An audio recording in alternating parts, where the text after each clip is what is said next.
শুটিংয়ের নাম করে বেরিয়েছিলেন, আর ফেরেননি। দুদিন পর হরিয়ানার খাল থেকে মিলল মডেল শীতলের গলাকাটা মরদেহ। শেষবার ভিডিও কলে বলেছিলেন ও আমাকে মারছে। এরপরই নিস্তব্ধতা। উদ্ধার হলো সুনীলের গাড়িও।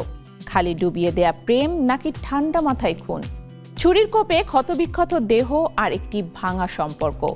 পুলিশ খুঁজছে সেই রাতে লুকিয়ে থাকা ভয়ঙ্কর সত্য।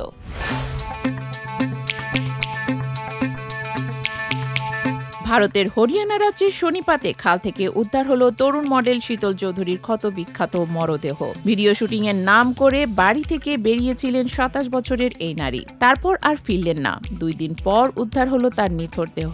গলাকাটা শরীরে একাধিক ছুরির আঘাত। শীতল ওরফে সিমি চৌধুরী পানিপথের খালিলা মাজরা গ্রামের বাসিন্দা। একসময় কর্নালের একটি হোটেলে কাজ করলেও পরে মন দেন মডেলিংয়ে। কাজ করতেন মিউজিক ভিডিওতেও। তবে পেছনে ছাড়েননি অতীত। সেই হোটেলেরই অতিথি সুনীলের সঙ্গে ৬ মাস আগে শুরু হয়েছিল এক সম্পর্ক, যা ধীরে ধীরে হয়ে ওঠে ভয়ঙ্কর।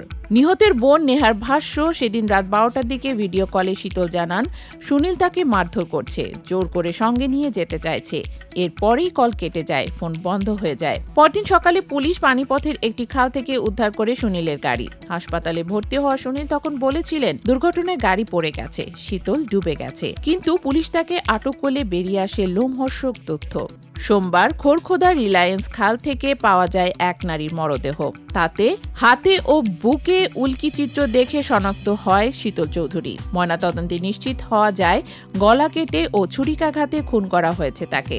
জেরায় অবশেষে নিজেই স্বীকার করেন সুনীল শারীরিক নির্যাতনের এক পর্যায়ে ছুরিকাঘাতে হত্যা করেন শীতলকে এবং গাড়িসহ মরদেহ ফেলে দেন খালে। জানা গেছে সুনীল শীতলকে বিয়ের প্রস্তাব দিয়েছিলেন, কিন্তু পরে শীতল জানতে পারেন সুনীল বিবাহিত, 2টি সন্তানও রয়েছে। সেই সম্পর্ক থেকে বেরিয়ে আসার চেষ্টা করছিলেন শীতল, কিন্তু সম্পর্ক থেকে বেরিয়ে আসার পথই যেন হয়ে উঠেছিল তার মৃত্যুর কারণ। চাঞ্চল্যকর এই হত্যাকাণ্ড ঘিরে এখন সরব ভারতের মিডিয়া ও সমাজ।